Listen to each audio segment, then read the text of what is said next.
Duncan, can you hear us? Yeah. Great. Yeah, we're just going to turn you up a bit. Hang on. Yeah, I think we got you. Okay, fire away, mate. Okay. Hey, Warren, can you just talk us through the game, please, where you feel it was lost? Yeah, we were happy with going on half time, and the second half we just didn't get anything really. Just got no momentum, no real opportunity to play. We got nothing at all from any sort of kick returns, whether it was us or them, and that was disappointing. And we've probably given away some penalties. In fairness to them, they scrummaged pretty well in the second half, drove a lot, and got some reward from that. So it was, like I said, we were happy with the way that the first half had gone, and we felt going into half time that we'd carried well, we'd got some forward momentum, and we just didn't achieve that at all in the second half. How does this result set up next Saturday's third test? Yeah, well, the players obviously very disappointed, but next Saturday's a cup finals, and that's the way we've got to look at it and prepare, and a few things we've got to tidy up in terms of our game and things, but it's 1-1, and they put a huge amount of emotion into that game, South Africa did, and so so we've got that chance next week to hopefully tie the series up. Can I ask you what you made of the video released on social media by Rassie Erasmus during the week, and whether you felt that had any influence on the officials today? I just thought it was pretty interesting, and there's been enough said by that. I won't be going on social media this week, and I think I don't really want to comment on that because I want to let other people take care of that. So the last thing that we need is a war of words and things, and being accused of doing certain things. So it's amazing to me how the narrative changed with regard to the TMO. I mean, I didn't make one comment leading up to the game last week on the TMO, and yet I was accused of questioning his integrity. So that's the messages that they were giving out. So we'll just keep things to ourselves and go through the proper channels when we deal with the referee, and talk to the referee after reviewing the game, and then hopefully get some feedback from him, and us give him some feedback as well. Yeah, thanks, Warren.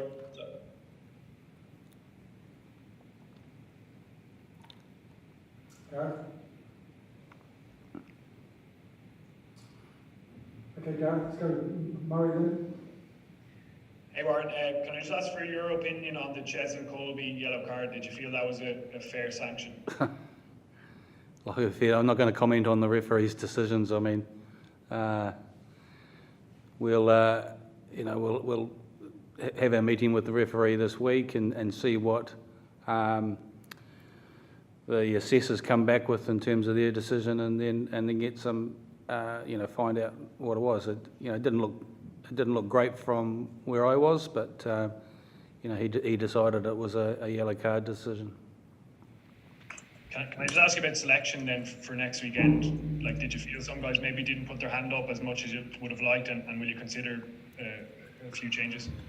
Yeah, that's something it's very early on now. It's only just the game's only just finished, so it's making sure that we do a proper review of the game and look at individuals. Do we need to make some changes? Like I said, I was happy with that first half performance and thought we were getting some reward out of that, and we just didn't get any bounce of the ball, didn't get anything in that second half, and to be able to create some momentum, it was the game was very, very slow in terms of how often the clock was stopped and how slow it was, and they did a good job managing that by slowing the game down, and which was frustrating for us because it was difficult to get that sort of rhythm in the second half because of how much it was stop-start.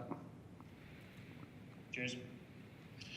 Warren, it's James. I think you just mentioned the stop-start nature of the game. I worked out each half took 65 minutes. What are you going to do to try and inject a little bit more pace into the game next week and play on your fitness levels a little bit more? Yeah, I mean, the referee was continually talking to them about trying to speed the game up and keep it moving. He was trying to stop the clock. So yeah, that's something that we'll probably look at raising next week in terms of how we get some more tempo in the game, and that every stoppage isn't an injury stoppage, which we seem to have, particularly in that second half. So yeah, it's difficult to change that, and you've just got to hopefully, the captain working with the referee, and he was talking to Ben Ellenwin in terms of trying to speed the game up and keep it moving. But it was very, very stop-start. And one last one for me. The underfoot conditions seemed very, very difficult at times. But nevertheless, I think there was only one carry from the Lions of over 10 metres. Is that something, again, you're going to be focusing on next week, is getting some more carry? Yeah, look, we were pretty happy with that first half in terms of the carrying and stuff. And the ground conditions are difficult. Even there was a scrum penalty against Tyg Byrne for going down, but when you look at the replay, it's not that he's collapsed the scrum or lost his bind. His feet have just gone completely under him, and you can see the sand and the grass go from that. And sometimes that happens in a game. It is difficult. The way they defend and come up and rush up is quite tough. There were a couple of opportunities where we probably should have put the ball through the hands and looked to exploit that, but and we'd shortened them up on a few occasions. Even on sometimes penalty advantages, it's they did a good job every time we had penalty advantage on not giving us that chance to play by just slowing the ball down and going back to the penalty. So we've just got to be aware of that and make sure that we try and take advantage of those situations. Thanks, mate. Onward and upward. Yes. Hi, Warren. Commiserations. There's a perception out there already, and it's probably going to grow, that what Razzie Erasmus did this week worked, and it's one of the reasons they won the game. Do you think there's a dangerous precedent that was set over the course of the last week, and that we could end up in a kind of a lawless kind of area where coaches are coming out doing their own videos, putting pressure on match officials, and that the game could go to a pretty dangerous and interesting place? Yeah, I hope that doesn't happen. I mean, we've got systems and processes in place, and hopefully World Rugby does look at that in terms of making sure that everyone follows the protocols, and I think that's important because there is we do press conferences and try and give you guys some feedback and information, and we deal with the referees and deal through World Rugby, and that's kind of the processes. I just hope it doesn't get to a situation where we end up with things on Twitter and people airing their views in that way and not through the proper channels. It's been, I found it quite strange that approach was taken, but it's definitely not something that I will get involved with, and it's important that we keep the integrity of the game up as much as we possibly can. Just to follow up, you do have fresh legs in your squad. You've experienced players who haven't played for a couple of weeks now. How are those players, in the bubble? How have they trained?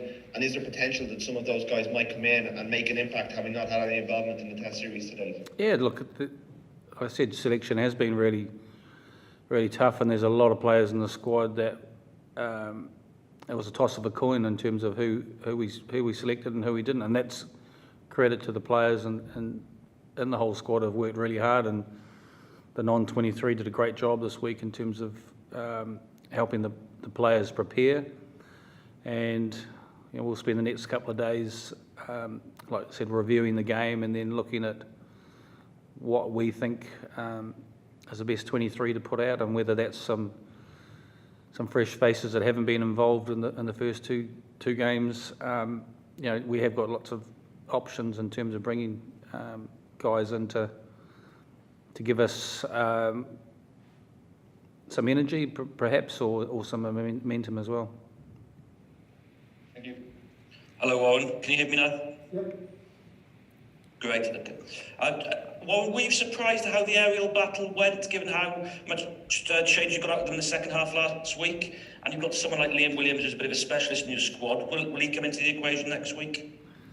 Yeah, like I said, sometimes those games go like that. We got nothing out of today, and we did get a lot out of last week in terms of that aerial stuff. And we knew a lot of that was coming, and we worked on it during the week. So sometimes that just happens, and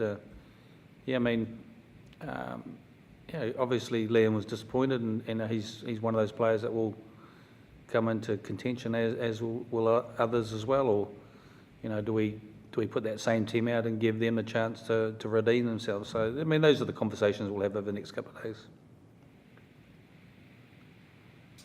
Thank you, everyone. Thanks, Gareth. So, Adam and Joe's next, and that'll be 10 p.m. in Barlow for Sunday.